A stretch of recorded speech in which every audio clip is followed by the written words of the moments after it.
Olá, boa noite. Tudo bem? Claro que estamos todos bem. Estamos lendo a palavra de Deus, estamos com a, com a mente ligada em Deus, o coração ligado em Deus, isso é muito bom. Então vamos dar continuidade à nossa leitura comentada do livro de Atos. E ontem eu disse que nós teríamos oportunidade de fazermos uma comparação com a nova versão internacional. E eu disse que eu não tenho nada contra a revista atualizada. Pelo contrário, eu tive, quando eu tomei conhecimento da nova versão internacional, que é essa que está aqui nas minhas mãos, né, eu cheguei a ter resistência, porque acostumado a trabalhar com a atualizada, né? Mas quando eu aprendi mais sobre a NVI, eu gosto muito da NVI, então eu trabalho com as duas. Eu trabalho com a de Genebra, que é a atualizada, e trabalho com a NVI. Inclusive a NVI, essa que está em minhas mãos, me foi presenteada pela irmã Tânia Mello, lá de Mâncio Lima. No outro dia eu falei dela que ela gosta de anotar, de marcar na Bíblia, né? E isso é um ato muito saudável, eu acho bacana. No outro dia ela me mandou um vídeo, qualquer hora vou divulgar esse vídeo aí. A mesa dela com os comentários bíblicos, né? A Bíblia aberta, caderno, ela anotando, e isso é muito legal. Eu recomendo a todos fazerem isso.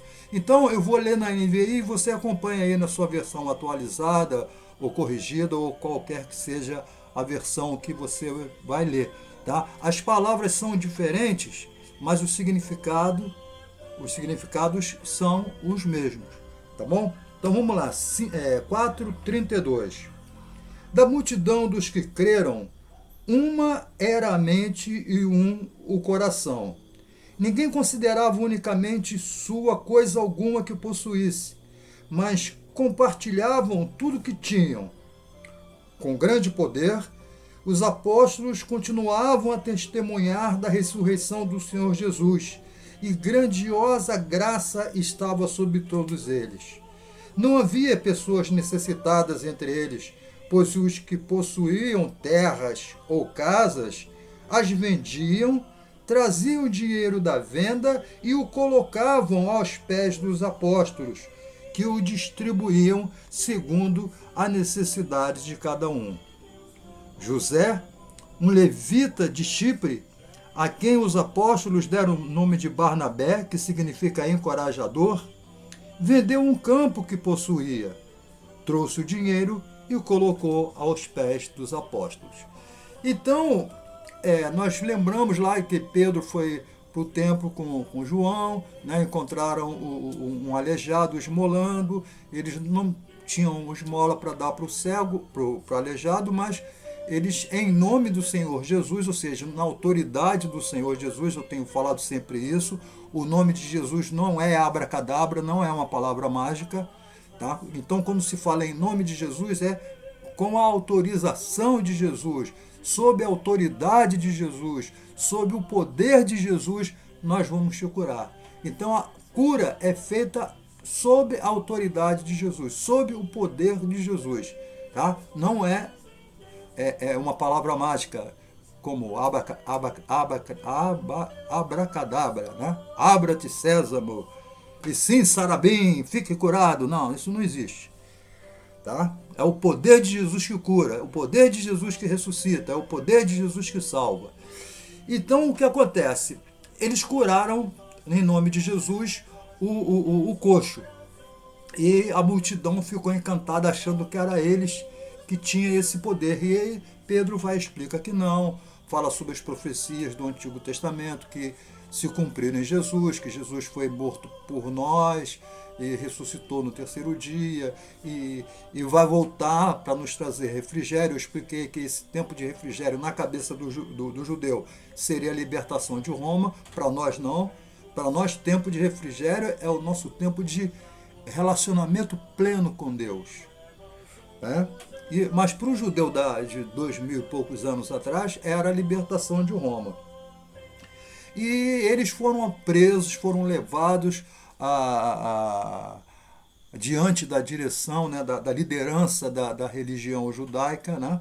Eu expliquei que no judaísmo os líderes judeus eles são ao mesmo tempo religiosos, líderes religiosos e ao mesmo tempo líderes políticos, administrativos, né? Então vamos dizer a grosso modo, ele seria um senador aqui no Brasil e ao mesmo tempo um bispo, ocupando a dupla função, né?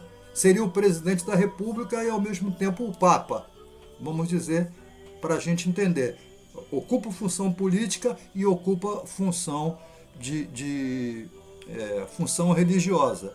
Tá? Eu usei o Papa, mas um exemplo. Eu poderia ter falado Babalaorixá, né?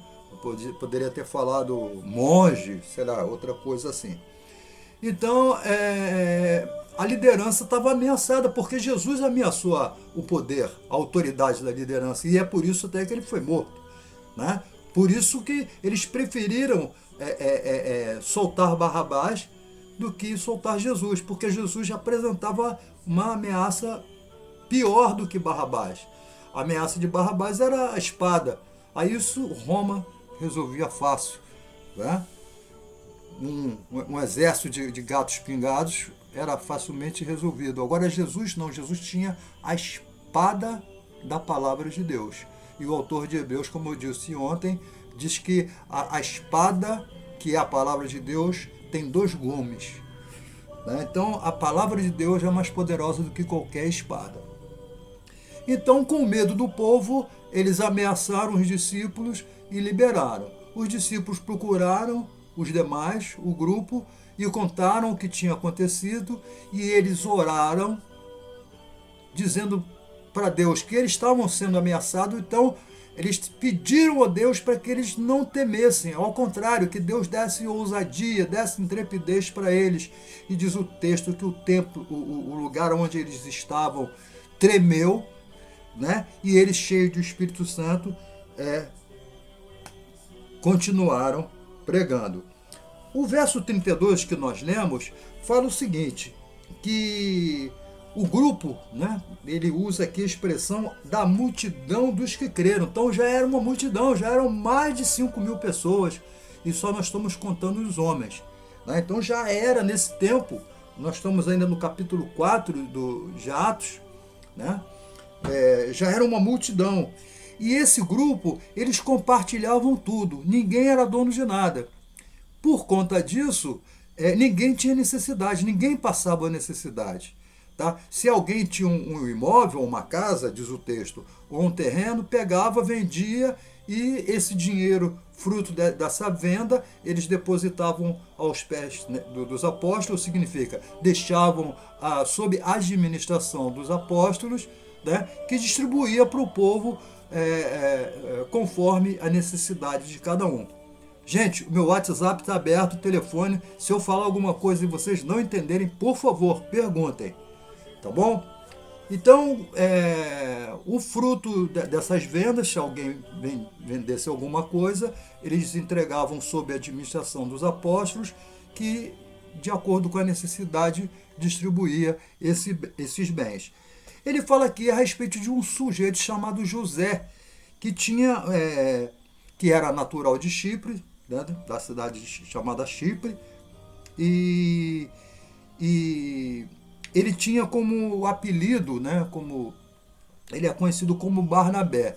Na versão atualizada diz que Barnabé significa filho da consolação. Aqui na NVI diz que Barnabé significa encorajador. Filho da consolação e encorajador é a mesma coisa, né, gente? Né? Quem consola, imagina você consolando alguém que está passando por dificuldade. Né? Você está dando força, né? Você está encorajando. Então, são palavras diferentes com significados bem próximos. Diz que ele vendeu um campo e colocou o fruto dessa venda aos pés dos apóstolos. Tá bom? Por hoje a gente vai parar. Amanhã a gente vai começar a ler o capítulo 5, que vai falar sobre um casal, né, de despertos, né? Eles se apresentavam como cristãos, mas eram espertos. Eu falei no outro dia que ninguém se converte pela sua capacidade intelectual. Ninguém pensa e fala assim, eu acho que eu vou me converter, porque se eu me converter eu vou me dar bem. Eu falei até que eu conheci um homem que ele pensou, ele colocou na balança entre ser espírita e ser evangélico. Aí ele colocou na balança e ele chegou à conclusão que ser evangélico era mais vantajoso do que ser espírita, pelas razões dele lá. Então ele optou por ser evangélico. É claro que ele não se converteu, foi uma escolha humana. Tanto é que, apesar de estar na igreja, a mente dele ainda funcionava como se ele não estivesse na igreja. Né? E, é claro, ficou pouco tempo na igreja. Então não existe conversão pela força da mente. Foi o que eu tenho sempre dito aqui. O arrependimento é fruto, é obra do Espírito Santo. Só através do Espírito Santo alguém pode se arrepender. Ok? Como a salvação é somente feita por Deus. É unilateral, eu usei essa expressão ontem, se eu não estou enganado. Então, amanhã a gente vai falar sobre esse casal que se fez de cristão, mas ainda nutria no seu coração malícia de quem é do mundo. Tá bom? Pessoal, hoje o reverendo Joaquim Mateus esteve conversando conosco sobre o livro de Salmos. Daqui a pouco vai estar aí no YouTube. Tá bom? Compartilhem esses vídeos, tá? Se inscrevam, é de graça, é só apertar o botãozinho, tá? E hoje na igreja, hoje à tarde, o reverendo falou sobre o livro de Salmos, né? Deu uma introdução ao livro de Salmos. E hoje à noite na igreja, ele fez uma exposição do Salmo de número 3, né? Foi muito, muito bom, tanto à tarde no nosso canal, tá gravado, daqui a pouquinho vai para o YouTube, e como agora à noite, a exposição do Salmo de número 3, tá? Onde a gente pôde aprender uma série de coisas sobre o livro de Salmos. Tá bom? Compartilhem, se inscrevam, tá bom? E orem por mim. Gente, qualquer dúvida, ligue para mim, tem meu WhatsApp, me convida para ir na sua casa, tomar uma aguinha gelada, bater aquele papo lá na varandinha, para a gente orar junto, conversar sobre as coisas de Deus, que é muito saudável. Tá bom? Uma boa noite, até amanhã. Amanhã a gente vai ler o capítulo 5 de Atos dos Apóstolos. Uma boa noite, fique com Deus.